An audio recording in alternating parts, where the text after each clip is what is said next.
What's up, guys? Welcome to February 24th as we dive into Leviticus chapter 23.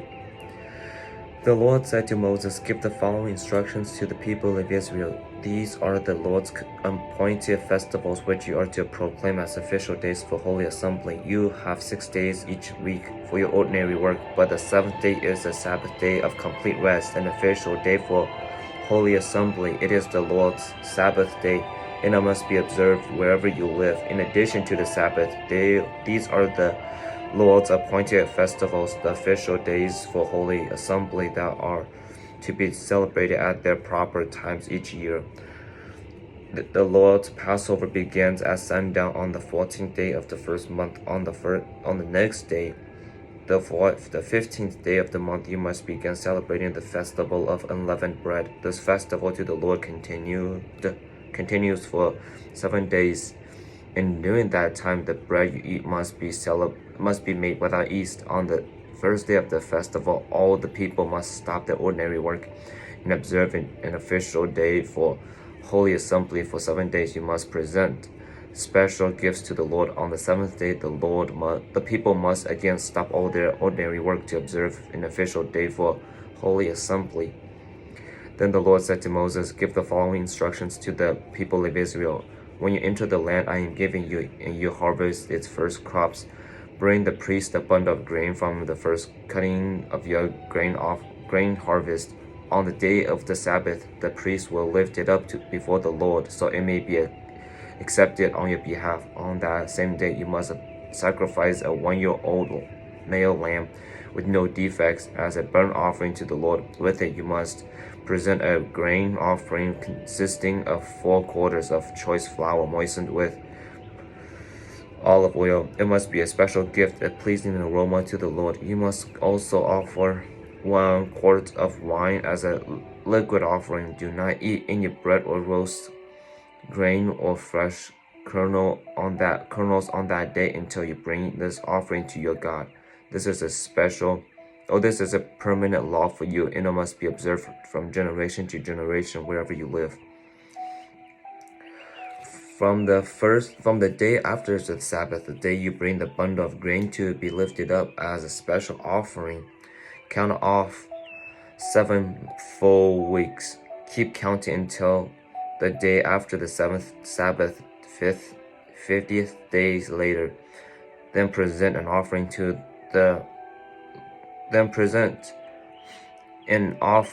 of new grain to the Lord from wherever you live. Bring 2 loaves of bread to be lifted up before the Lord as a special offering. Make these loaves from 4 quarts of choice flour and bake them with yeast.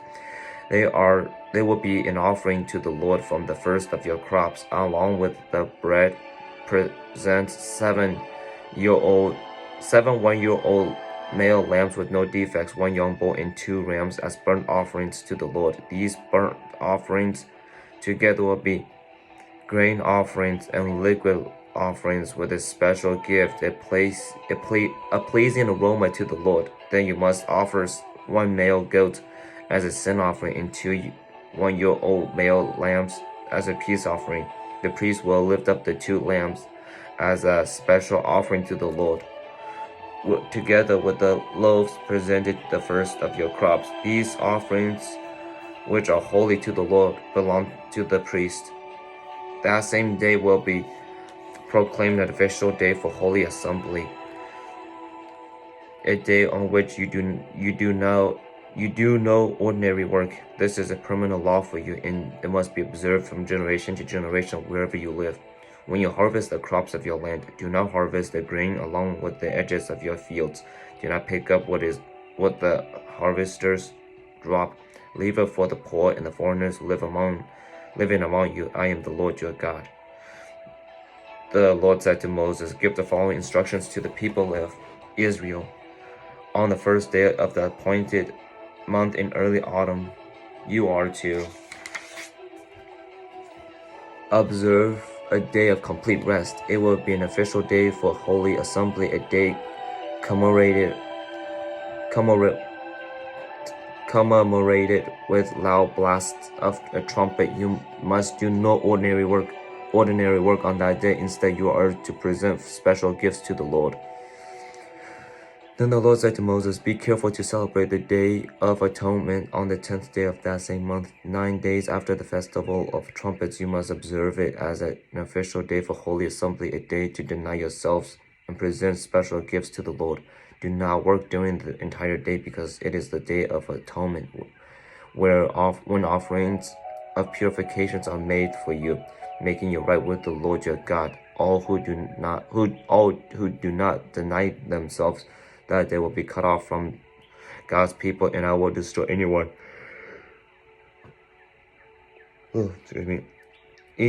among you who does any work on that day. You must not do any work at all. It is a permanent law for you, and it must be observed from generation to generation wherever you live.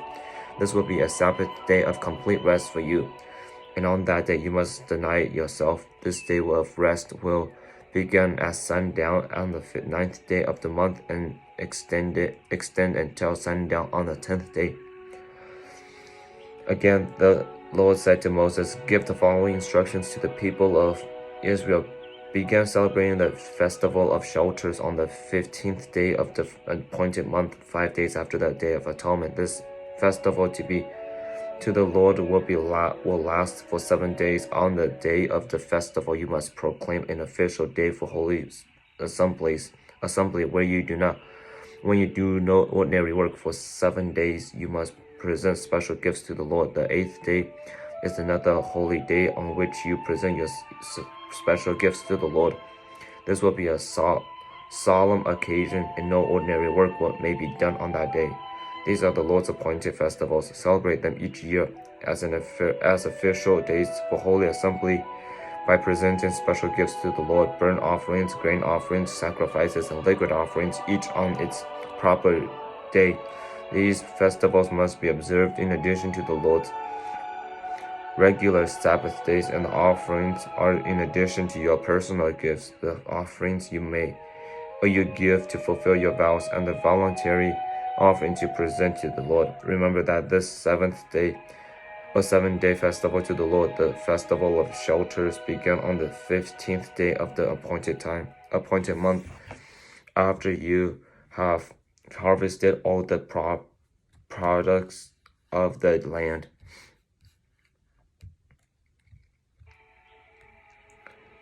The first day and the 8th day of the festival on the fast day, all the products on the 1st and the 8th day of the festival will be days of complete rest. On the 1st day, gather branches from magnificent trees, palm fronds, logs from leafy trees, and willows that grow by the streams. Then celebrate with joy before the Lord your God for 7 days. You must observe this festival to the Lord for 7 days every year. This is a permanent law for you, and it must be observed in the appointed month from generation to generation. For 7 days you must live outside in little shelters. All native-born Israelites must live in shelters. This will remind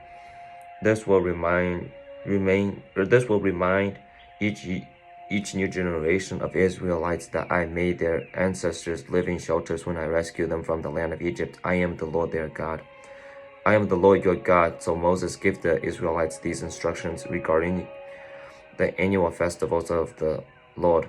Chapter 24. The Lord said to Moses, "Command the people of Israel to bring you pure oil of pressed olives from the light to keep the lamps burning continually. This is the lampstand that stands in the tabernacle in front of the inner curtain that shelters the Ark of the Covenant. Aaron must keep the lamps burning in the Lord's presence all night. This is a permanent law for you, and it must be observed from generation to generation.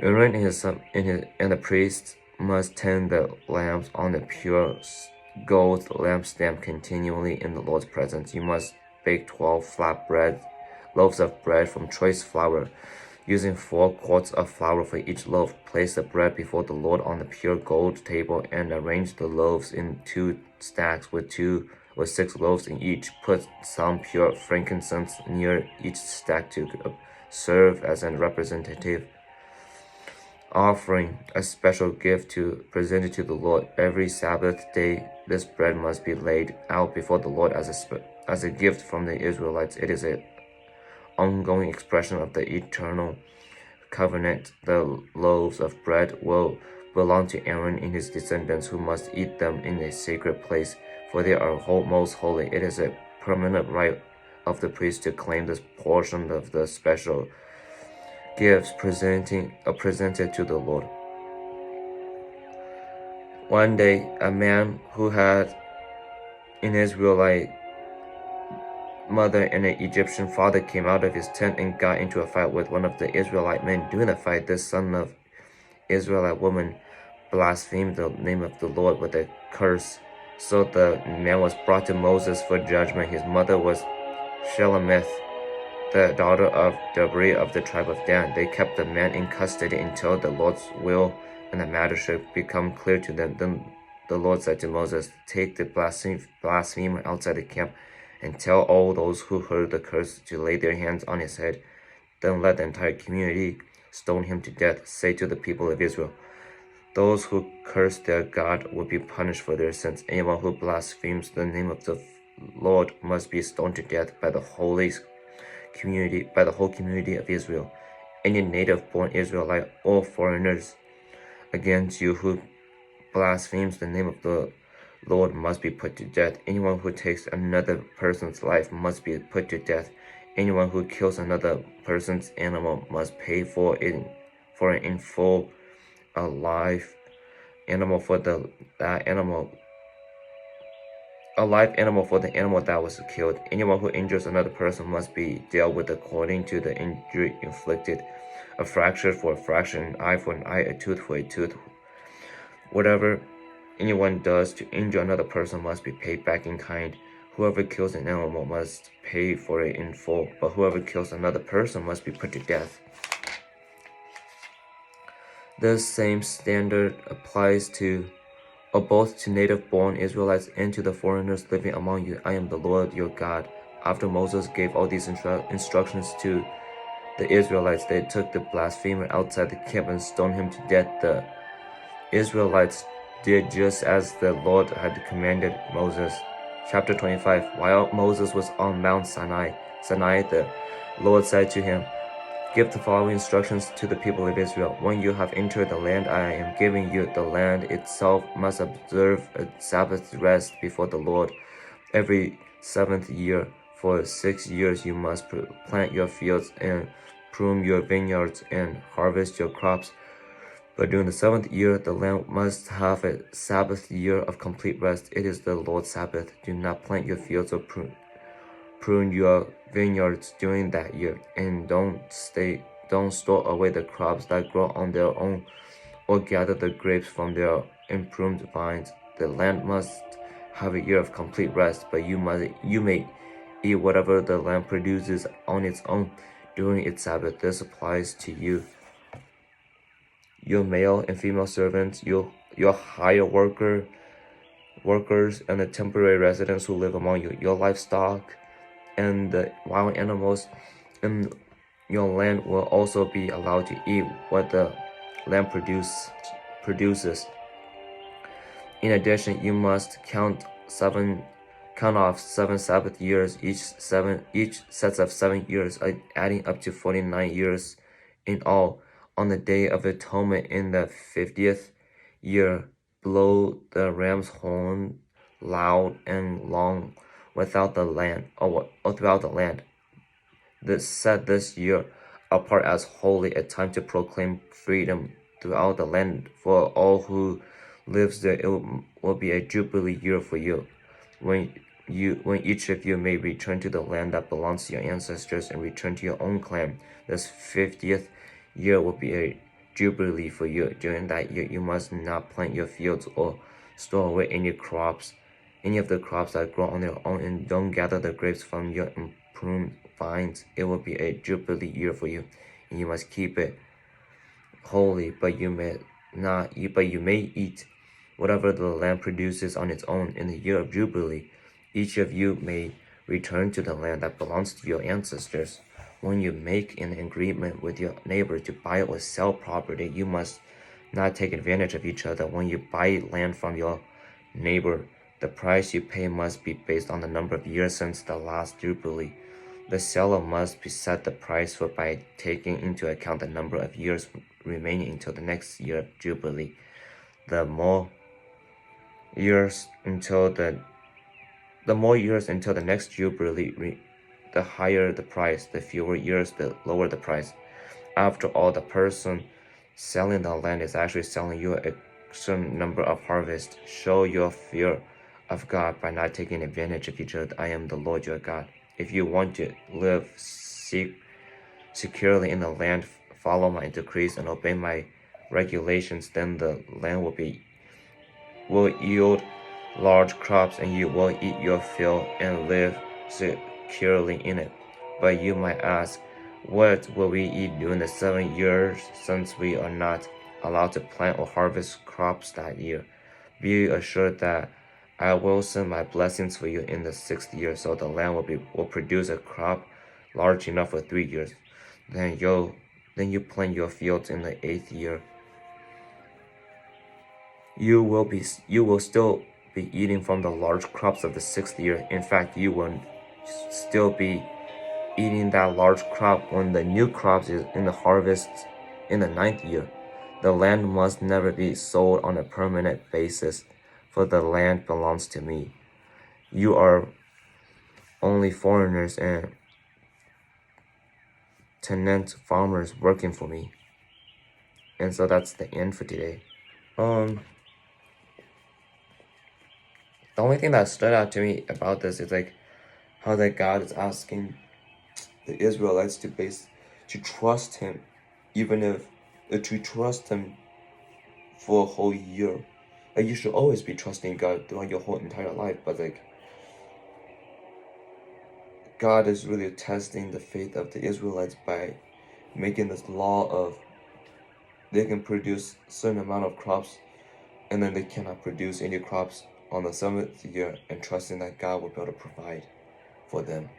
And just to tie that back into our own life, it's like we have so many aspects in our life. There's so many aspects of life that we need to trust God on, even if it takes a whole year, even if it takes a lot longer than we expected. Trusting that God has the best interest in that,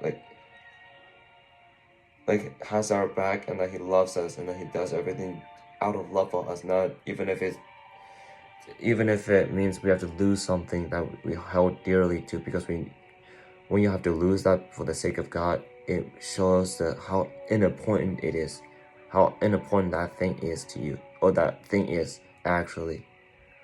But yeah, there isn't like a whole lot to really reflect on except for that part. So may you guys go and walk with God today.